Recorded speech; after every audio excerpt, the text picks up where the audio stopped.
sur l'élection du président de la République ou des députés. Dans les 48 heures qui suivent la proclamation des résultats provisoires des premiers et deuxième tours de l'élection du président de la République ou des députés, tout candidat, tout parti politique peut contester la validité de l'élection d'un candidat devant la Cour constitutionnelle. Que le règlement intérieur, dans son article 16, paragraphe 1er, énonce que la Cour constitutionnelle, durant les 5 jours qui suivent la date du scrutin, du premier tour du deuxième tour, peut être saisie de toute contestation sur les opérations de vote du président de la République. Il est constant que les opérations de vote au terme des articles 86 à 114, contenus dans le chapitre 11 de la loi électorale et de la jurisprudence de la Cour, à la 2018-3, Cour constitutionnelle, élection présidentielle du 8 août 2018, portant proclamation des résultats définitifs du premier tour de l'élection du président de la République, s'entendent de l'organisation matérielle, la disponibilité du matériel et des documents électoraux, la composition des bureaux de vote, le respect de la procédure de vote, l'ouverture et la fermeture du bureau de vote, le dépouillement et la proclamation des résultats de vote, ainsi que la transmission des procès-verbaux. Considérant que l'examen des requêtes portant sur les opérations de vote enregistrées sous les numéros 273, 247 et 261 relève que la première a été reçue et enregistrée au greffe de séance le 18 août 2018 à 7h55, soit 8 heures après le délai légal. Que les deux autres ont été introduites respectivement par Maman Aïdara et Diadji Sango, se déclarant toutes mandataires du candidat Soumaïla Cissé dans les circonscriptions électorales de Yuwaru et de Goumarassou. Il ne justifie cependant d'aucun mandat dûment délivré par le dit candidat, qui a lieu de déclarer les 3 requêtes irrecevables pour forclusion s'agissant de la première et pour défaut de qualité s'agissant des deux autres. Considérant par contre que les requêtes enregistrées sous les numéros 240, 241, 242, 243, 244, 245, 246, 258, 259, 260, 262 et 263, portant toutes sur des opérations électorales, ont été reçues en xylogreffe dans le délai légal et convient de les déclarer recevables en la forme. Sur le fond, c'est la Cour qui développe, considérant que dans les requêtes enregistrées sous les noms numéro 240, 241, 242 et 246, les requérants sollicitent qui plaisent à la Cour ordonner l'ouverture d'une enquête au bain de vérification de l'ouverture du déroulement effectif des opérations de vote par le rapporteur en vertu de l'article 37 de la loi organique. Ordonner la production de la liste d'émergement par bureau de vote devant être jointe au procès-verbaux destinés à la Cour. Ordonner la production du rapport du ministre de la Sécurité sur la sécurisation effective des bureaux de vote des différentes localités visées dans ces requêtes. Ordonner la production des rapports des membres de la CENI sur la tenue effective du vote dans les dites localités avant de conclure à l'annulation des opérations de vote du scrutin du 12 août 2018 avec toutes les conséquences de droit dans les localités dont les résultats sont contestés. Considérant que l'article 37 de la loi 97-010 du 11 février 1997 portant loi organique déterminant les règles d'organisation et de fonctionnement de la Cour constitutionnelle ainsi que la procédure suivie devant elle, modifiée par la loi 02-011 du 5 mars 2002, dispose entre autres, le rapporteur peut, le cas échéant, ordonner une enquête et se faire communiquer tout document et rapport. Considérant qu'il importe de noter que la faculté d'enquêter laissée au rapporteur de la Cour par cette disposition ainsi que dessus ne dispense pas le requérant d'apporter la circonstance matérielle des faits qu'il allègue à l'appui de sa requête. En effet, l'article 35 de la même loi organique prescrit que le requérant doit annexer à la requête les pièces produites au soutien de ses moyens.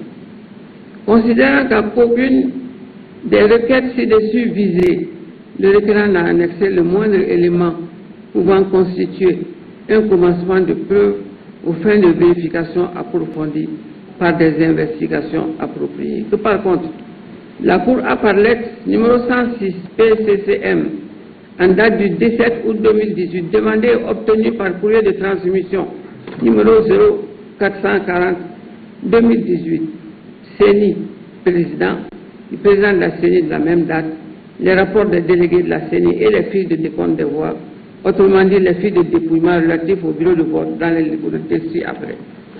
Commune de Oué Nerden à Raous, commune de Ramara Maoudé Raous, commune de Essakan, commune de Etin Acha, commune de Doukouria, commune de Gouna, commune de Gossi, commune de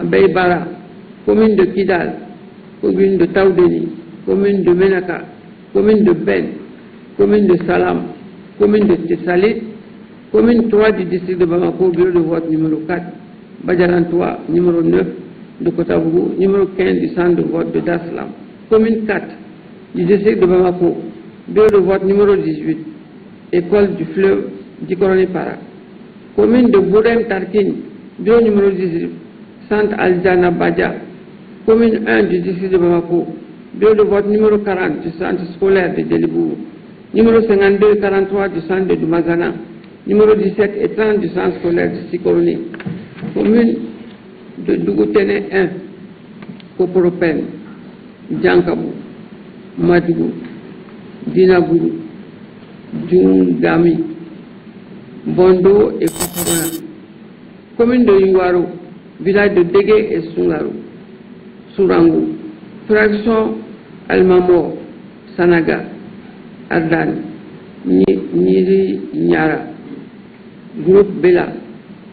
Considérant que l'examen par la Cour de ces documents de suivi des opérations du scrutin fournis par la CENI fait ressortir que Taoudeni n'existe pas dans le fichier, que le vote se déroule dans tous ses bureaux et qu'aucune réserve de nature à justifier l'invalidation des résultats n'y a été relevée, ce qui rend superfétatoire l'examen des autres chefs de demande. Considérant que s'agissant de l'annulation des opérations de vote pour motif d'insécurité, il convient de rappeler la jurisprudence de la Cour, arrêt 2017-04, CCM, et référence du 4 juillet 2017, selon laquelle le défi sécuritaire imposé au Mali étant contemporain, le fonctionnement régulier de ces institutions ne saurait être tributaire de la pacification absolue du territoire national, elle-même dépendante d'un environnement d'instabilité transnationale au risque de freiner le processus démocratique et de plonger le pays dans l'impasse et le chaos. Et dans un autre arrêt, numéro 2013-12 CC du 31 décembre 2013, portant proclamation des résultats définitifs du deuxième tour d'élection des députés à l'Assemblée nationale, la Cour expliquait la présence des forces de l'ordre est nécessaire pour prévenir tout débordement, toute agitation et de ce fait sécuriser les opérations électorales dans leur globalité. Que leur absence n'entache en rien la sécurité du vote.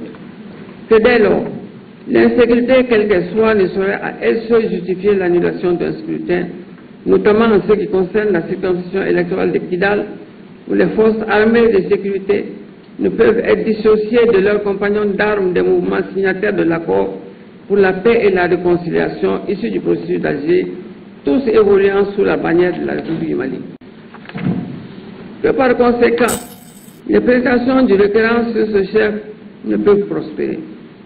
Considérant pour ce qui est de la délocalisation sans être prohibée, l'article 82 de la loi électorale, dans ses alinéas 3 et 5, la subordonne à une consultation préalable des partis politiques présents dans la circonscription électorale et à l'affichage des nouveaux emplacements dans un délai de 3 jours précédant le scrutin.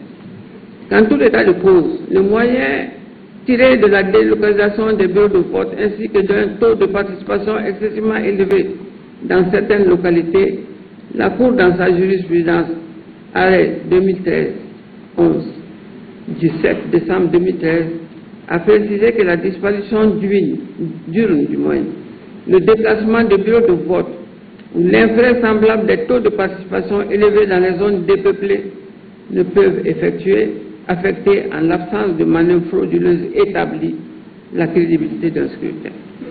C'est la Cour qui le dit. Qu'une jurisprudence comparée de la Cour suprême du Kenya, Arala Amolo Odinga et autres contre-commissions électorales indépendantes et de circonscription 0109-2017 indique que toute allégation de bourrage des urnes et de fraude systématique doit être soutenue par des preuves fiables. Que ces éléments doivent clairement et formellement démontrer que les faits allégués ont entaché de façon déterminante l'intégrité et la sécurité du scrutin. Auquel cas, la Cour devra en tirer toutes les conséquences qui s'imposent. Que de ce qui précède, ces moyens ne sauraient être retenus. Considérant par ailleurs que le requérant allègue la non-opéralisation des bureaux de vote sus-énumérés, que ces bureaux figurent sur la liste établie par le ministre de l'administration territoriale de la décentralisation comme étant parmi ceux dans lesquels les électeurs n'ont pas pu voter pour diverses raisons. Qu'il ressort des résultats provisoires, bureau de vote par bureau de vote, communiqués à la Cour par bordereau d'envoi 0119 MAT SIG, qu'aucun suffrage n'a été recensé ni comptabilisé au profit d'un candidat dans ce bureau. Que les prétentions relatives à ces chefs de demande ne peuvent prospérer. Considérant en outre que relativement aux moyens tendant à l'éloignement des bureaux de vote, en application des dispositions de l'article 82 de la loi électorale, il appartient à l'administration, préfet de SEC, gouverneur du district, ambassadeur ou consul, de fixer l'emplacement et le sol géographique des bureaux de vote après consultation des partis politiques présents dans la circonscription électorale. Que la cartographie électorale a été adoptée de façon consensuelle et la publication des emplacements dans le délai légal requis. Que le requérant ne saurait se prévaloir de ce moyen pour obtenir l'annulation du scrutin dans les bureaux de vote concernés. Considérant qu'en ce qui concerne les irrégularités dans les bureaux de vote, l'article 96, alinéa 1, énonce que tout candidat ou son mandataire a le droit de contrôler toutes les opérations de vote, de dépouillement, des bulletins et des décomptes des voix dans tous les bureaux où s'effectuent ces opérations, ainsi que d'exiger l'inscription au procès-verbal de toute observation, protestation ou contestation sur les dites opérations. Que la Cour a déjà précisé dans sa jurisprudence 2018-03 CC du 8 août 2018 portant proclamation des résultats définitifs du premier tour de l'élection du président de la République, que toute contestation portant sur les résultats d'un bureau de vote doivent être intégrées en amont par le candidat ou son mandataire dans le procès verbal du bureau. Que le requérant ne produit aucun procès verbal émanant d'un bureau de vote prouvant les irrégularités alléguées. Il est constant que le constat d'issue est acte purement matériel, exclusif de tout avis sur les conséquences de fait ou de droit qui peuvent en résulter, au sens de l'article 2 de la loi 2016-053 du 20 décembre 2016 portant statut des huissiers commissaires de justice, ne saurait à lui seul prouver une irrégularité au sein d'un bureau de vote, alors même qu'il n'en est point fait mention sur le procès verbal de déroulement du scrutin dans le dit bureau. Que de plus, les constats produits soit n'apportent ni la preuve des irrégularités alléguées, ni leur imputabilité à qui que ce soit sont remis en cause dans les rapports des délégués de la Cour constitutionnelle. En l'occurrence, un constat du siège certifie qu'un délégué de la Cour dénommé Mamadou Magasouba, présent dans le bureau numéro 19 du centre de vote de l'école du fleuve de Tikoroni-Para, a été témoin de la découverte de 9 bulletins prévotés en faveur du candidat Ibrahima Boubacar Keïta sur le président du dit bureau. Que du rapport du délégué de la Cour constitutionnelle présent dans le dit bureau, il ressort que se prénomme plutôt Ibrahima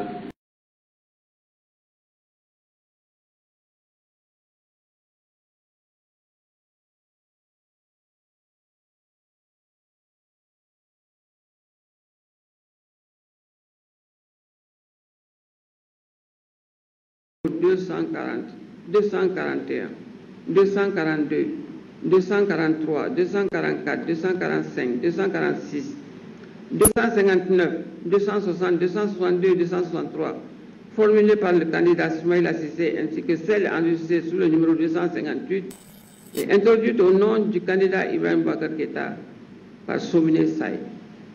Considérant qu'il résulte des dispositions combinées des articles 156 nouveaux et 157 de la loi électorale, que la Cour constitutionnelle procède au recensement général des votes, qu'à cet effet, le ministre chargé de l'administration territoriale lui transmet sans délai les procès-verbaux des opérations du scrutin accompagnés des pièces qui doivent y être annexées conformément à la loi afin qu'elle contrôle la régularité du scrutin en proclame les résultats définitifs.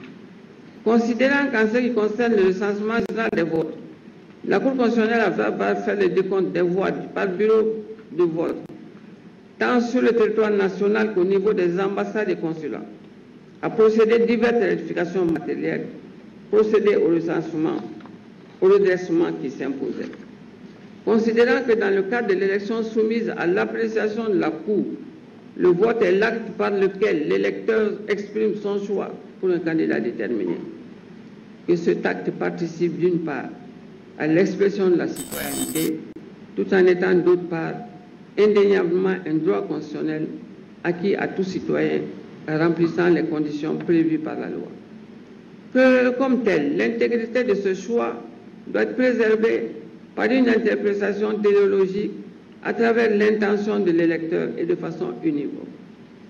Qu'après avoir fait le décompte des voix bureau par bureau de vote, tant sur le territoire national qu'au niveau des ambassades et consulats, la Cour a examiné les bulletins déclarés nuls pour les motifs suivants: bulletin blanc, désignation insuffisante du candidat, bulletin enveloppe portant des signes autres que ceux prévus par la loi électorale.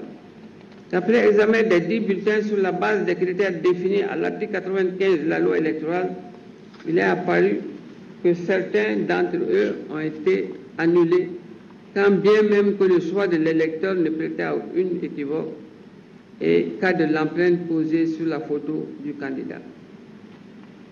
Qu'ainsi la Cour a validé ces 134 bulletins qui avaient été annulés lors du dépouillement.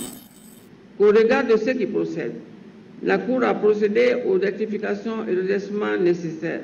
Qu'ainsi, les 734 bulletins déclarés nuls ont été récupérés et répartis comme suit entre les candidats: Ibrahim Boubacar Keïta, 518 voix, Soumaïla Cissé, 216 voix.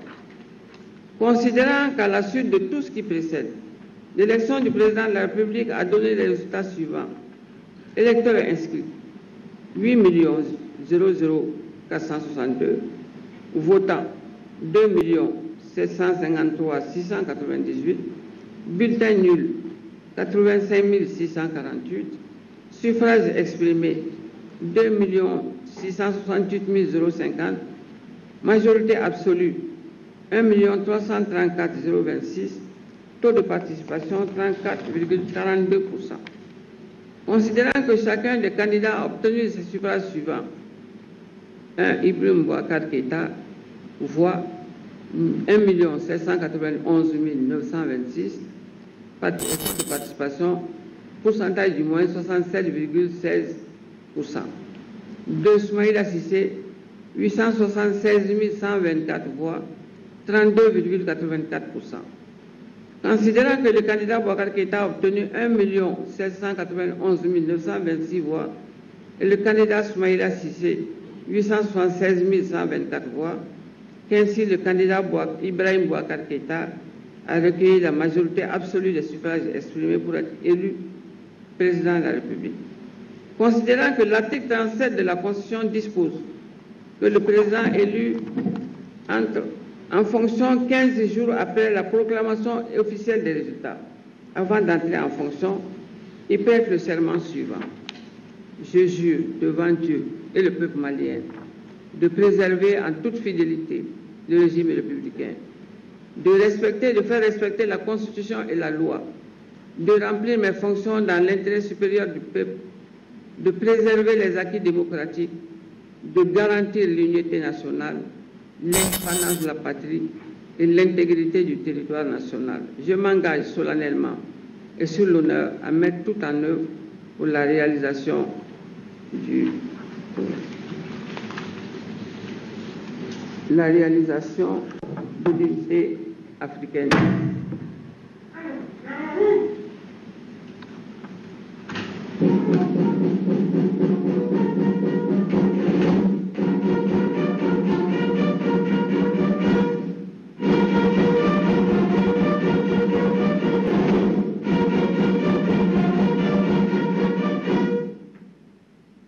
Par ces motifs, article 1er, proclame élu président de la République du Mali Ibrahim Boubacar Keïta. Article 2 dit que le mandat d'Ibrahim Boubacar Keïta prendra effet pour compter du 4 septembre 2018 à 0 heure et prendra fin le 3 septembre 2023 à minuit. 3 dit qu'avant d'entrer en fonction, le président élu prête serment devant la Cour suprême. Article 4 ordonne la notification du présent arrêt au président de la République et aux 2 candidats par les soins du gouvernement, aux représentants de l'État dans les circonscriptions administratives, ainsi qu'au chef de mission diplomatique et consulaire du Mali et sa publication au journal officiel. On siégé à Bamako le 20 août 2018. Madame Manassa Danyoko, présidente, je n'ai pas démissionné. Madame Fatoumata Dial, conseiller. Monsieur Mahamoudou Bouare, conseiller. Monsieur Selinourou Keita, conseiller. Monsieur Moribo Tunti Guindo, conseiller. Monsieur Zoumana Moussa Sissé, conseiller. Monsieur Mbere Diara, conseiller. Monsieur Baya Berté, conseiller. Monsieur Bamassa Sissoko, conseiller. Avec l'assistance de Maître Ablaï Mbouj, greffier en chef. Le rôle est épuisé. La Cour vous remercie d'avoir consacré votre temps précieux à venir l'écouter. Vous avez dû constater qu'on a changé le système de présentation de la décision parce qu'il s'agit de la fonction suprême de l'État. Quand on installe quelqu'un pour la fonction suprême de l'État par un arrêt, il faut l'annoncer avec la plus grande considération. C'est ce qui explique le piquet, c'est ce qui explique la fanfare. C'est pourquoi on avait voulu que les autorités que vous êtes soient avec nous pour témoigner de la légalité et de la légitimité des faits. L'audience est terminée. La Cour vous remercie.